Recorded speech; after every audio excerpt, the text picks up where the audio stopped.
My co-host, Preet Banerjee, is a consultant to the financial services industry. He's founder of the financial software company Money Gaps, a former television host of Million Dollar Neighborhood on the Oprah Winfrey Network. Preet Banerjee. No applause? What the hell? and current host of Million Dollar Debt. Thank you, Jamie. I want to introduce our in-person experts today. Ron Tite is the founder and chief creative officer of marketing agency. Sorry, I'll say it again. Ron Tite is the founder and chief creative officer of marketing agency Church and State. He's also the host and executive producer of the podcast The Coup, and has been named one of the top 10 creative Canadians. Ron will be focused on marketing and creativity. Myself, Preet Banerjee, I'll be focused on finance. Mark Bowden is a Globe and Mail best-selling author on body language and human behavior. Mark's nonverbal techniques for influence and persuasion have been described in the Canadian national press as a secret weapon for G7 leaders, including Canadian Prime Minister Stephen Harper. Mark is also the behavior expert on the Dr. Phil Show. He will focus on behavior and mindset. Alyson Schafer is one of Canada's leading parenting experts with several books on parenting published by HarperCollins. Alyson will focus on parenting and family dynamics. Scott Moore is the former director of CBC Sports and former president of Rogers Communications Sportsnet and NHL Properties. He is currently the CEO of Uninterrupted Canada, LeBron James media company. Scott will focus on business leadership and innovation. We also have some virtual presenters today. Ian Altman is co-author of Same Side Selling, recognized as one of the top 30 sales experts in the world by global gurus, and inductee into the Outside Sales Hall of Fame. You can read hundreds of articles on modernizing sales and marketing in Forbes and Inc. You can read hundreds of his articles on modernizing sales and marketing in Forbes and Inc. Ian will focus on business growth and sales. Denise Jacobs is the founder and CEO of The Creative Dose, author of Banish Your Inner Critic, and a global speaker. Denise will focus on mindset and creativity. So today what we're going to do is we're going to start with Kari Lynn at Dragonfly Solutions. Now, remember that this is part one, so we are going to identify the problem, then we're going to follow her for the next 2.5 months as she attempts both the setbacks and also, hopefully, the triumphs of putting into action some of the things that we talk about today. So here's a little bit about Kari Lynn. We've been invited by Kari Lynn Larsen, whose business, according to her, is truly on the brink of collapse. She should be celebrating her 10th business anniversary of successful operations, but instead, her business came to a complete halt for 2020 and the foreseeable future. On top of that, Kari Lynn has a husband on permanent disability and a daughter going back to school. Her business provides meetings with project logistics, but she's trying to figure out how to shift her company to offer different services, or else she will have to close her business for good over the next few months, or at least part of it. Kari Lynn, I sent everybody a short video, but I'd love for you just to give us just a snapshot of first telling us a little bit about Dragonfly. Okay, so Dragonfly Meeting Solutions is a conference, meeting, live event, incentive travel, logistics management company. We basically do everything from start to finish when it comes to creating conference experiences. Our entire client base is corporate. We do no personal or leisure events of any kind. My staff are all 100% hotel type people. We have a lot of production type people in skill sets. We do a lot of the clients will hire us to basically do everything from the airline bookings to the hotel contract negotiation, the food and beverage, the decor, the audio-visual, speaker negotiation or speaker management, any type of entertainment, you name it. Everybody's really been to a conference likely, so they know what exists when you walk in the doors of a conference. As of March, that entire live event industry went out the door. Our entire industry, mostly are all now unemployed. I've been lucky enough to, at the very get-go, I laid everybody off immediately, furloughed everybody. I brought 3 people back on wage subsidy shortly after that, knowing that we still need to do a lot of postponement contract negotiation, a lot of cancellation contract negotiation. But once that's done, those are in 2021 and 2022.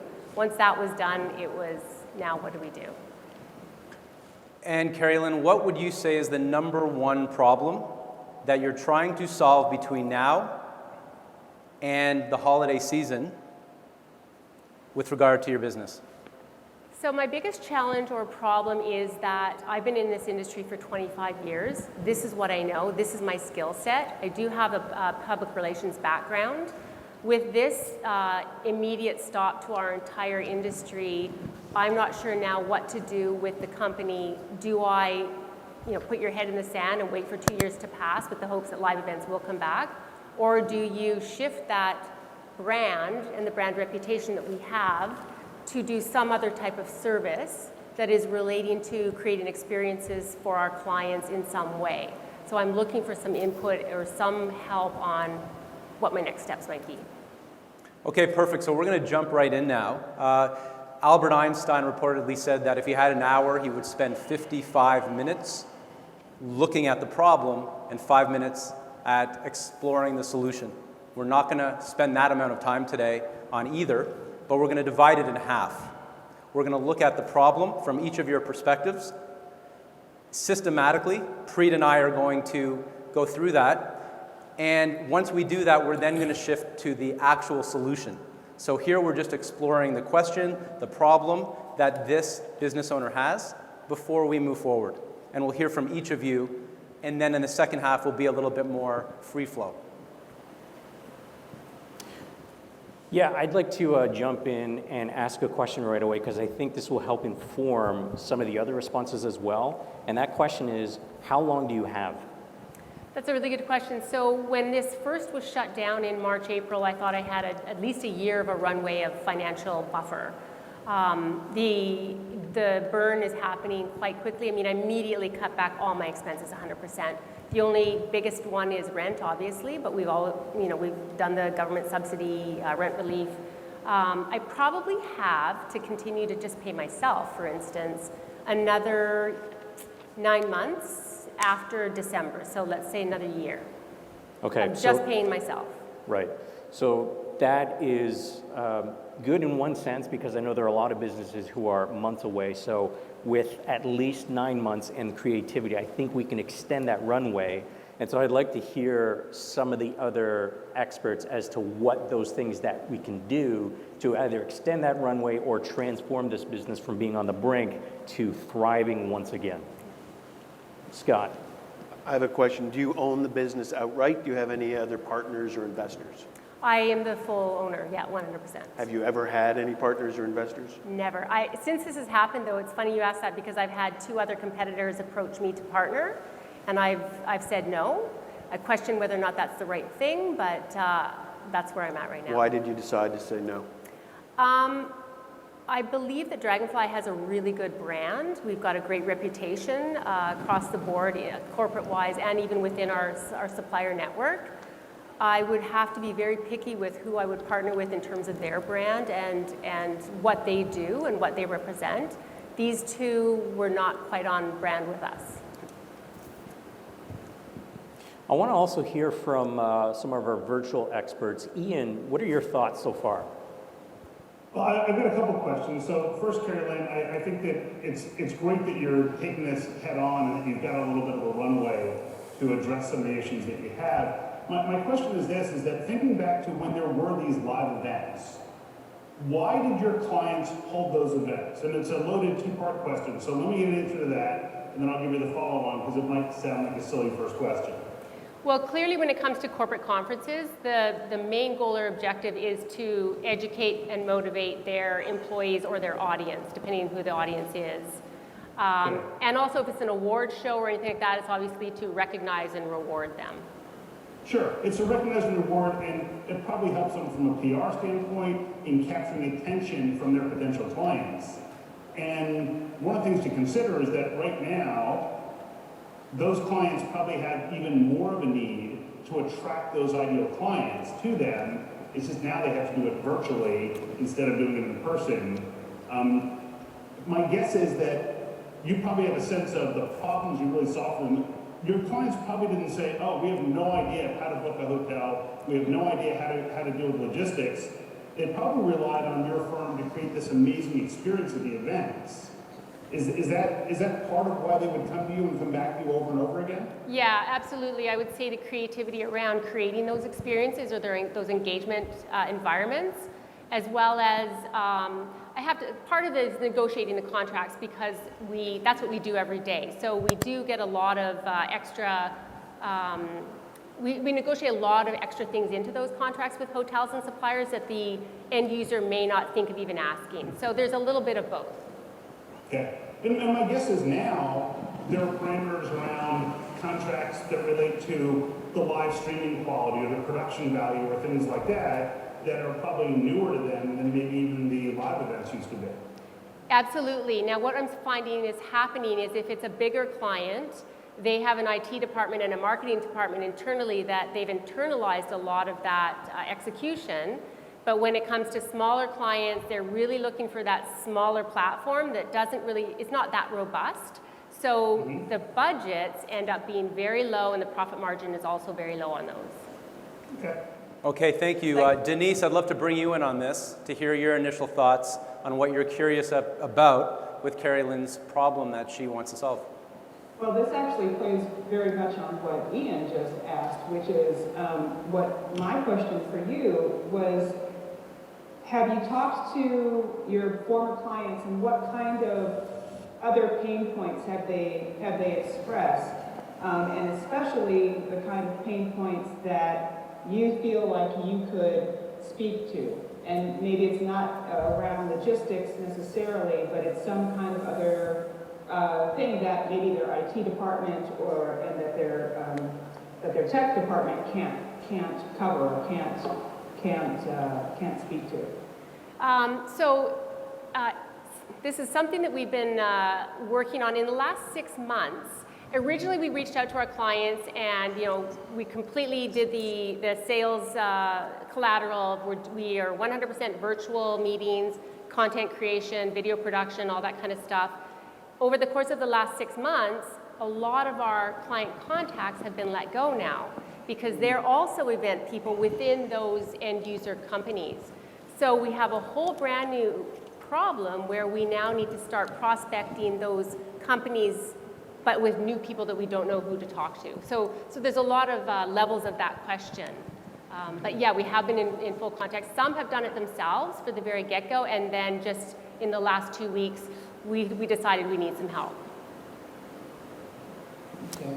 And in these conversations, just in terms of the kind of creativity aspect of it, one of the things that hopefully we can guide you to is listening for that problem that exists, that you've kind of heard over and over again, that you can tell nobody is answering.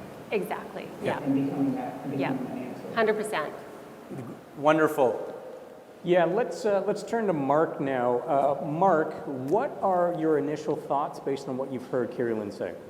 Yeah, so I got 3 questions for you, Kari Lynn, and take as long as you like before you answer these, because you may need to think about these a little bit.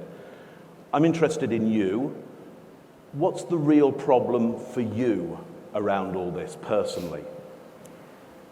Probably my ability to juggle now all the different facets of the company with laying everybody off, including my general manager.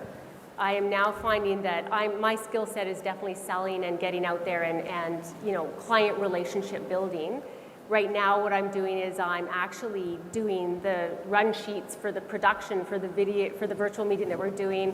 I'm doing the government subsidy stuff. I'm all over the map right now. I have 2 half-time staff members. One is working 100% on our social media, and so that we have a great presence. The other one is actually executing with me. Yeah, so you said in your description earlier on, we do everything. And the reality is you do everything right now, don't you? Yeah. Yeah, so I got another question for you, because this seems quite overwhelming, and there must be a lot of pressure on you from yourself and everybody around you.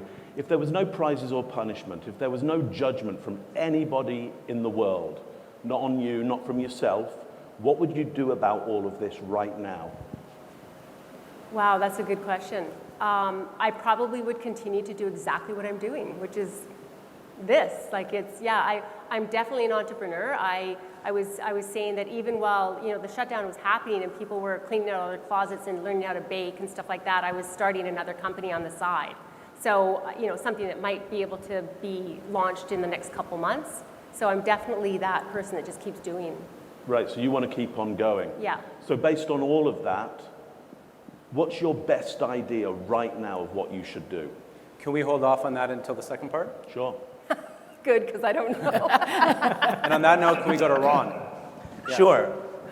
First of all, as a fellow entrepreneur, I want to say I'm sorry. I'm sorry you're going through this. Thank you. This is not what you had intended when you started this company.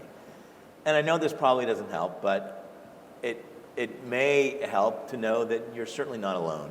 Yeah. That there are entrepreneurs across the entire globe who wake up every single day having the same concerns and worries that you have. So you're not alone. Yeah. That doesn't really help, does it? Why did you start this business? Why, in the beginning, why did you start this? At the very get-go, so it's 10 years old this year, and we were doing we had our best year ever. 10 years ago, I was working for a competing company that was much larger, and my husband had some health issues. He was diagnosed with a brain tumor, and I had a 1-year-old at home who we had recently adopted. And, well, what a time to become an entrepreneur. Exactly. That's exactly the time. My husband was going into his second brain surgery, and my travel schedule in this industry, you're always on the road, and your work-life balance is not that balanced. So I just had to quit. The owners of the last company said, please just stay, just lighten your load, take half the work. I said, I can't do that. I need to just do my own thing. So knowing that in my head I was going to start some kind of a business, I didn't know what, but this is my love and my passion, production, all this kind of stuff. So I just started to do it. And there's Dragonfly. So what I hear from that is that you needed to control your own destiny, you needed some freedom so that you could control your schedule, all of that. Yeah. And it may not seem like it, but this pandemic is precisely why you got into business. There is no seasonality to entrepreneurialism, right? Yeah. I mean, you now have the power to control your destiny, to be flexible, to be free to do the things you think are most important. Now, I don't know if this is too early, but I think you have 2 problems. I don't know if you want me to wait on that, but you've got 2 problems. You have a problem, and your clients have a problem. Those are 2 very different problems. The first problem that you have, from what I can hear anyhow, is that you're defining yourself and your organization by what you do. And if you define yourself by what you do, when what you do is no longer economically feasible, that's a significantly more difficult time to pivot. Because you're saying, no, but we do the thing, we do destinations, right? It was never about the destination for your clients. It was never about arriving in Bermuda. It was about leaving their family, their commitments, their responsibilities here, and getting away to a place, wherever it is, where they could build culture with their colleagues, where they could share informal discussions, which we all know eventually helps you become a better leader, helps your business perform better. It was never about the destination, but you're defining yourself by that event and by that destination, but your clients didn't. So the biggest problem is a mindset problem of that's not what your business does. Your business brings people together in informal situations so that they can share and build culture together. The Bermuda part or the Jamaica part was just the place you did it in. But there's a whole wide variety of places. So that's your problem is a mindset problem. The problem that your customers have, and a lot of organizations are going through this now, which is we went to our clients and we said, we've made the direct leap. Remember what all those things we did before? We now do those online. Hire us, right? What's interesting during times like this is that new problems emerge that nobody could have called. And the true professional is the person who not only figures out what those new problems are, but proactively goes to their client and says, you need to do this. Not, if you want to do a virtual meeting, call me, we're here, we got our accreditation. Like, you're better than that. Yeah. Your business has been around because you're better than that, you're smarter than that. So you need to proactively go to them and saying, here's what you need to do. I know your business. I know the challenges you have in this new environment. I've got a solution right here for you. And it's got to be way more proactive. The third part is when I looked at some of your material and your website, I think you just need to be more positive about it. And I know that's challenging. But there was one line somewhere along the way when you said, look, virtual's never going to be like face-to-face. That's just stabbing your current product in the back, right? Yeah. By saying you'll never be as good as what we used to have. Yeah. That's not a way to sell a new solution to a client. It's the opposite, which is, thankfully, we are virtual. You know why? Because we can do these 25 things we could never do before. What an opportunity. That's what pulls clients into you. It's that confidence and it's that positivity, and I think you need to dial that up. Yeah. I want to echo what Ron said. A lot of people say that entrepreneurship is like a roller coaster. You really don't feel the highs that you feel and the lows that you feel unless you start a business. And then when you start a business, you now look at roller coasters and say, oh, those are cute. Because it really is just an amplitude of emotions on both sides of the spectrum. But you also have issues that you need to deal with on the home front. And so I want to ask Alyson to chime in here. What are you thinking right now based on what you've heard Kari Lynn say? Well, and piggybacking on what Ron said in terms of trying to understand you, the full person who decided to go into a career that would require attention to detail, to put relationship first. It's the first thing that you did to describe your business. To want to juggle multiple things and the complexity of that, the intellect of solving all those things. I'm guessing that you probably bring those same terrific qualities to your home life and to the other aspects of your life. And you've got some high demands happening at home. And I imagine that you want to organize at home. You want to have strong relationships at home. I should pose this as a question as opposed to answering it, but yes? Yes. Yeah, Yes. so- My daughter always says, I know you're an event planner, Mommy, but you don't need to plan my life, right? And so how are you managing, we talked about the runway that you have for the 9 months financially. Where's your energetic runway in terms of your self-care? And maybe I need to understand a little bit more about how your child's functioning with school, because that has been really a wild card for different families. Some kids are struggling, some are thriving. And how much contribution with your husband's health situation, how much is he somebody who's stepping into family life that you can bridle some responsibilities with, or is he somebody that you're more caretaking? Definitely not caretaking with my husband. He's on Dilantin, so that's, to stop seizures, but in terms of his ability, he's 100%. Just Dilantin is a very, a slower drug that slows you down a little bit, tired, that kind of stuff. So he definitely is available, which for childcare, 100%.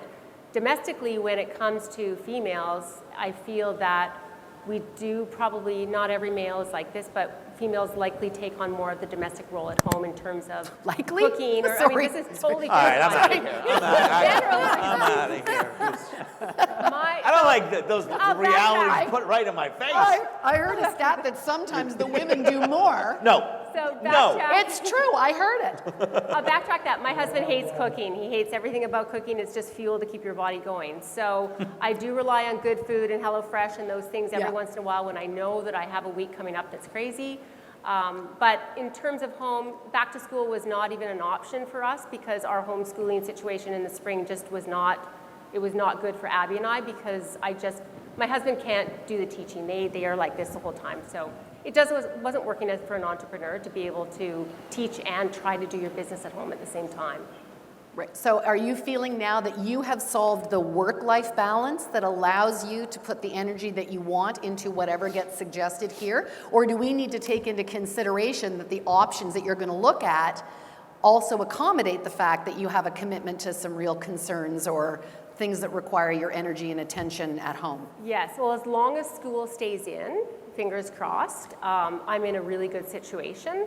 If school does go back to home, it will be another, I don't know what's going to happen. I am going into the office itself at least 3 days a week to have that productivity around me. Yeah, I would say it's probably fair to guess that whether it does or doesn't, having a plan B and C and D, you being the event planner, what if the hotel has a flood? What if the airline goes on strike? I mean, it's the same thing in your family life, I would.